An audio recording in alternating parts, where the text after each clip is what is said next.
ఓం గం గణపతయే నమః. శివాయ శంకరాయ గురవే నమః. ఈ 56వ రోజున మనము వేదముతో సమానమైనటువంటి శ్రీ శివ మహాపురాణంలో నందీశ్వర ముఖముగా విన్నటువంటి శివ పూజా విధానములు మరియు శివ పూజ ఆరాధన మహాత్మ్యము అనేక అంశముల గురించి సూతులు వారు విన్నటువంటి మునీశ్వరులకు శివ ఆరాధన తత్పరులకు వారు ఆ శివ పూజ ఎందు ఎవరైతే ఉత్సాహం ఉందో చేయాలని వారందరికీ కూడా తెలిపిన ధర్మ విషయాలని ఈ రోజున కూడా మనం తెలుసుకుంటున్నాం. ఈ 56వ రోజున సూతులు వారు పార్థివ పూజా మహిమ గురించి, శివ నైవేద్య భక్షణ నిర్ణయం గురించి, బిల్వపత్రముడి యొక్క మహాత్యం గురించి ఈ రోజున మరియు రాబోయేటువంటి రోజుల్లో మనం వారు ఏ విధంగా తెలియజేశారో మనందరికీ కూడా ఆ విషయాన్ని ఇప్పుడు తెలుసుకుంటున్నాం. ఇంతకు ముందు రోజు చెప్పినట్లుగా ఏ కోరికలను తీర్చుకొనుటకు ఎన్ని పార్థివలింగములను పూజించాలి అని మహర్షులు అడిగారు. అట్టి విషయమును సూతులు వారు ఈ విధంగా వర్ణిస్తున్నారు. మహర్షులారా, పార్థివలింగముల యొక్క పూజ కోట్ల కొలది యజ్ఞములు చేసినటువంటి ఫలితాన్ని ఇస్తుంది. కలియుగంలో శివలింగ పూజ వంటి శ్రేష్టమైనటువంటి సాధనం ఇంక ఏది కూడా లేదు. దీంతో సమానమైనటువంటిది కూడా లేదు. ఇది సకల శాస్త్రముల యొక్క నిశ్చితమైనటువంటి సిద్ధాంతం. ఎందుకంటే ఇది వేదంతో ప్రామాణికమైనటువంటిది కాబట్టి. అందుచేత శివలింగము భోగమును మోక్షమును కూడా ప్రసాదిస్తుంది. అందువలన ఉత్తమ, మధ్యమ, అధమములు అనేటువంటి లింగారాధన, శివలింగారాధన 3 విధములుగా ఉంటుందని ఈ శివ మహాపురాణంలో సూతులు వారు చెబుతున్నారు మనందరికీ కూడా. దాంట్లో మొట్టమొదటైనటువంటి ఉత్తమమైనటువంటి లింగం గురించి చెప్తున్నారు. 4 అంగుళముల పొడవుతో చూడడానికి సుందరంగా ఉండేటువంటిది. అలా వేదికతో కూడినటువంటి ఆ శివలింగమును శాస్త్రజ్ఞులైనటువంటి మహర్షులు ఉత్తమమైనటువంటిదిగా చెబుతారు. మరలా దాంట్లో సగభాగం అనగా 2 అంగుళముల పొడవుతో ఉన్నటువంటి శివలింగమును మధ్యమము అని చెబుతారు. దాంట్లో సొగముగా ఉన్నటువంటి ఆ శివలింగమును అధమము అని చెబుతారు. ఈ విధంగా 3 రకములైనటువంటి శివలింగములను కూడా సూతులు వారు ఈ శివ మహాపురాణంలో శివుడే స్వయంగా చెప్పినట్లుగా నందీశ్వరి ముఖంగా ఉన్నటువంటి విషయాలను మనకు తెలియజేస్తున్నారు. అవన్నీ కూడా ఉత్తరోత్తర కూడా శ్రేష్టమైనటువంటివే. బ్రాహ్మణులు, క్షత్రియులు, వైశ్యులు మరియు ఇతరులు కూడా ఎవరైనా కావచ్చు, ఎవరికి శివ పూజ చేసేటువంటి యోగ్యత ఉన్నదో వారందరూ కూడా వారి వారి యోగ్యత పాత్రతలను బట్టి అధికారములకు అనుగుణంగా వైదికము లేక తాంత్రికమైనటువంటి మంత్రములతో ఎప్పుడూ కూడా ఆదరణతో శివలింగమును భక్తి శ్రద్ధలతో పూజించబడను. కానీ వేరే మంత్రములతో పూజించినటువంటి విధానము చాలా ఉత్తమోత్తమైనది అని శివ మహాపురాణంలో చెప్పినారు.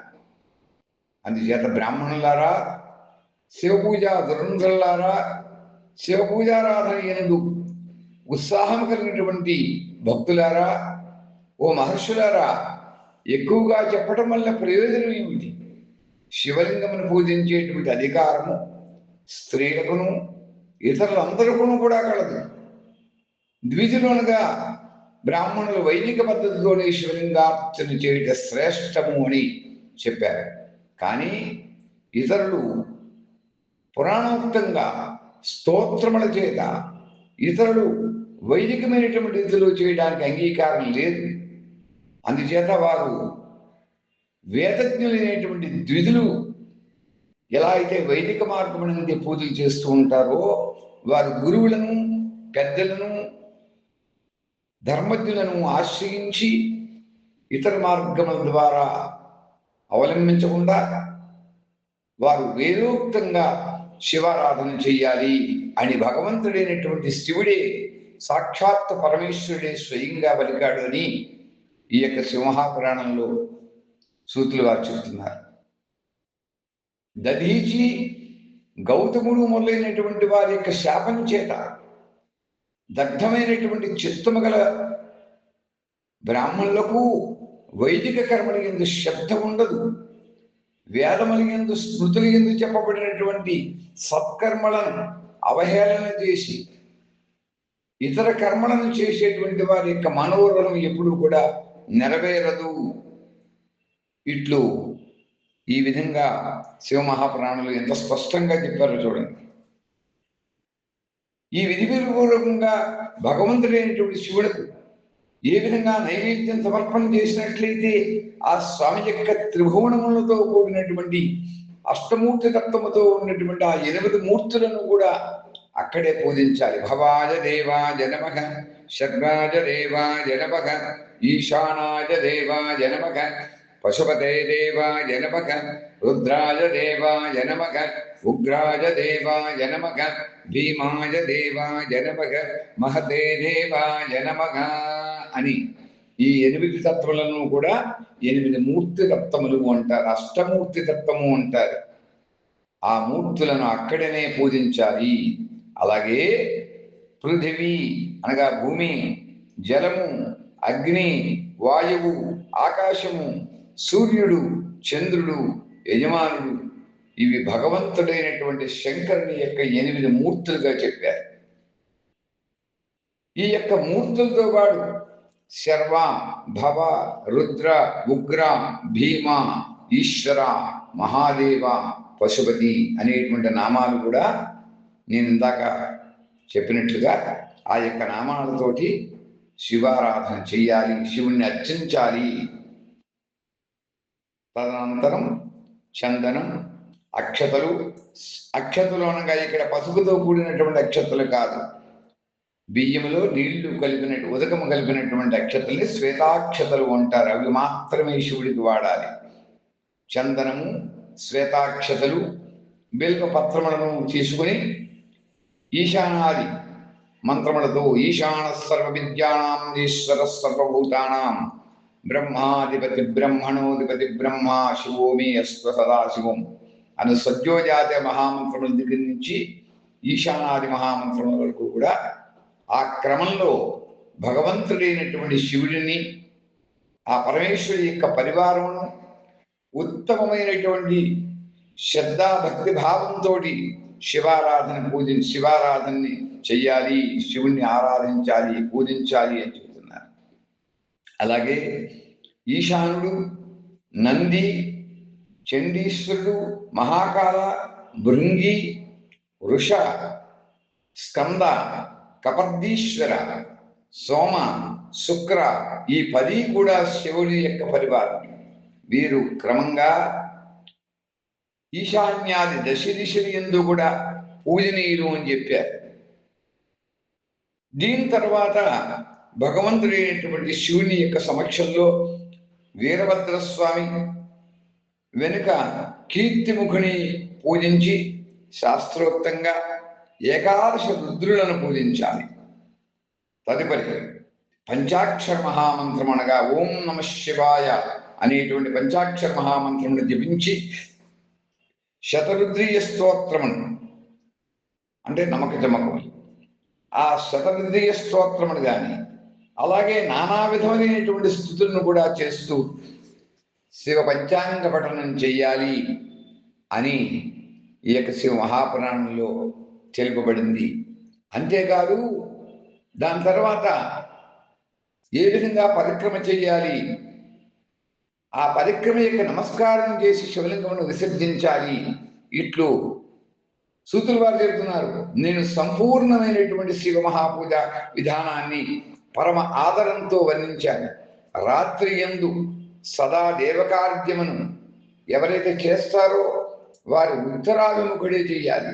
ఇట్లే పవిత్రమైనటువంటి భావంతో సదా ఉత్తరాభిముఖుడే శివ పూజను చేస్తూ ఉండాలి.